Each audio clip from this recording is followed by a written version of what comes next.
Frogs and poppers are topwater favorites. Up next, Jon shares a high-octane option for churning the surface to make finicky bass take the bait.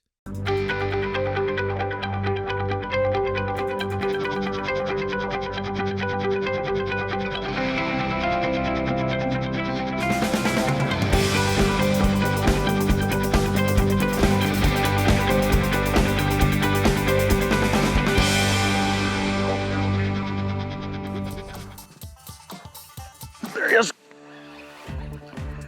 Got him. Good bass. Good fish to start our day.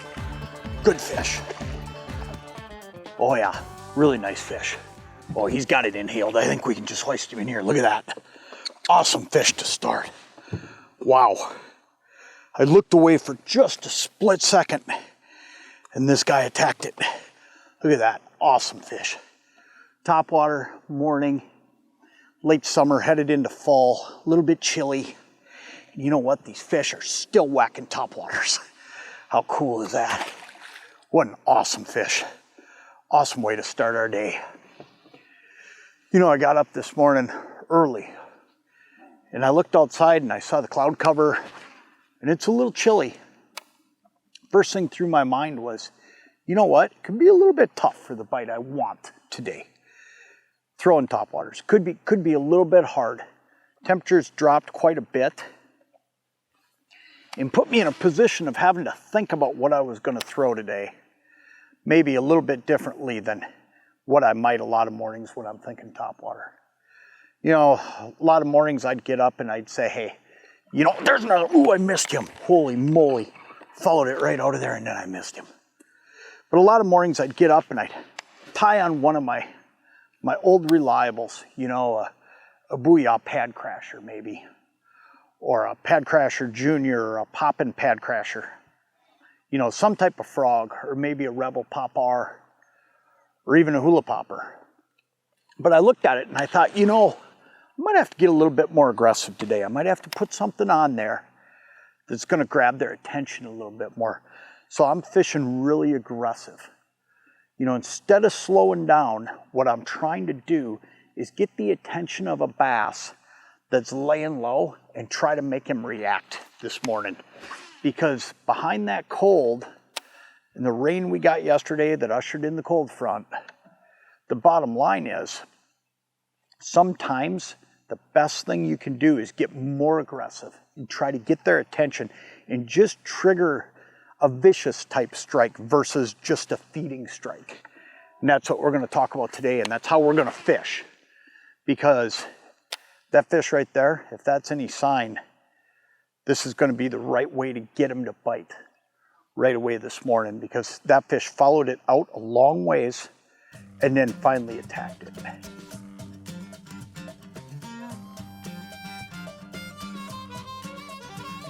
There he is. Just slurped it. Didn't hit it hard, just grabbed it. You know, that's one of the neat things too about this bait is the way I was just fishing it.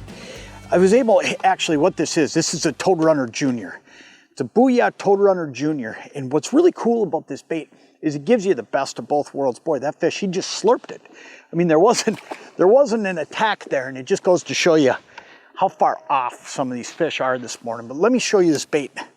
What this is a frog with a tail on it that's spinning. So as I'm trucking along, this Toad Runner Junior right here is actually, when I'm reeling, it's spinning that tail. So it's plop, plop, plop, plop, making that noise, okay? Here's the beauty of this bait. It is so easy to fish. It is a cast and reel deal. I mean, it's that easy.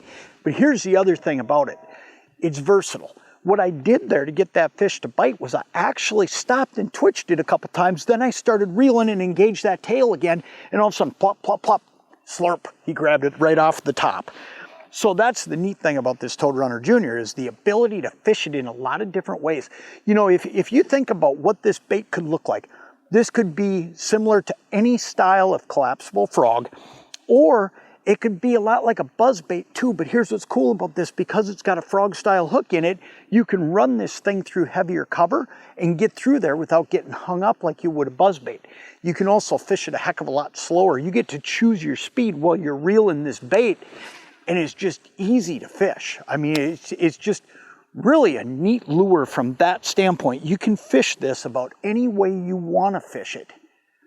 And it gives you a chance to get fish based on what their reaction level is going to be, because you can fish this fast, you can fish it slow, you can stop it, you can twitch it, you can burn it, you can do a lot of different things with it. That's what makes this bait so cool.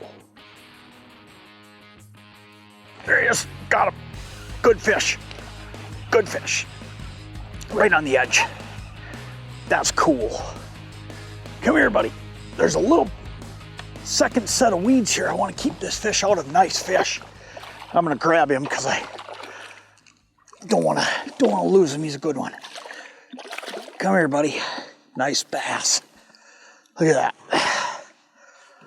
Look at that. He just inhaled that toad runner. Look at that. He just ate that bait. That is so cool. That is so cool. Look at that. Awesome fish. That's just fun. Fun stuff. You know, over the years, I really cut my teeth walleye fishing. But something that, you know, those who have been close to me over the years know is I just love this bass fishing. Always have. It's just something I never got into tournament-wise. But man, I just love it because of the excitement that goes along with it. You know, don't get me wrong, I like a walleye tugging on the end of the line, but man, it is tough to beat a fish blowing up on a topwater lure. That is just so fun. There he is, got him. Not as big a fish, but you know what? Another great fish. Look at that. Oh, he ain't bad. Come here, buddy. Yeah, he ain't bad. Oh, geez, look at that. Gone. Oh, that's cool though. Man, that fish bit it right when I twitched it. I was swimming it, and then I stopped it, twitched it once, and he nailed it. That was cool. You know, when you look at locations that you're fishing, when you're looking at late summer, headed into fall, and add to that kind of a tough bite type scenario, and that's what I would call this. Behind some rain yesterday, temperatures have changed. Twisted that hook up pretty good. The temps have changed. A lot of things are changing right now. One of the things I always think is so important all the time, but even more so right now, is having areas that I'm fishing where I have deep water nearby. I mean, right now the boat's sitting in 14 feet of water, and I'm casting right up into 2-3 feet, and I'm pulling it back right along the drop off. So right outside of the weed bed, it starts to drop off, and then there's submerged weeds here. Okay, because it's that time of the year. The weeds are at their highest growth rate that they've been at all year. You know, pretty soon they're gonna actually start dying and going the other direction. So ultimately, when it comes down to it, that deep water to me means so much when it comes to days like today. There's a bay back here on this lake that's 3 feet deep through the whole bay. The days I'm gonna fish that are usually gonna be super stable weather. If the weather's been stable and I feel like, hey, those fish, they've been cruising for days, nothing's changed, there's a good chance they'll be back in that shallow stuff. But when you've got your topsy-turvy stuff, you look at the sky today, I mean, it's cloudy, it's chilly, there's a little nip in the wind. These fish want that deep water nearby. And man, if you can find these stair-step areas like I'm fishing here, where you got weeds that are out of the water, then you got submerged weeds, and then it drops off to where the weed line ends, and you can hold the boat out there, man, you can get a lot of fish, because I'm getting some up on the edge of the weeds, but I'm getting some when I come back over those submerged weeds too, because they're laying back in there. There he is, got him. Feels like a pretty good fish. Right on the outer edge. That's one of the cool things about this toad runner too, is you're gonna get fish that are out on that outer edge because they're gonna hear this bait coming. Look at that, we brought in a pile of weeds with them too. Goes to show you where that fish is living. But the other thing about it is, well, you can get their attention out on the edge.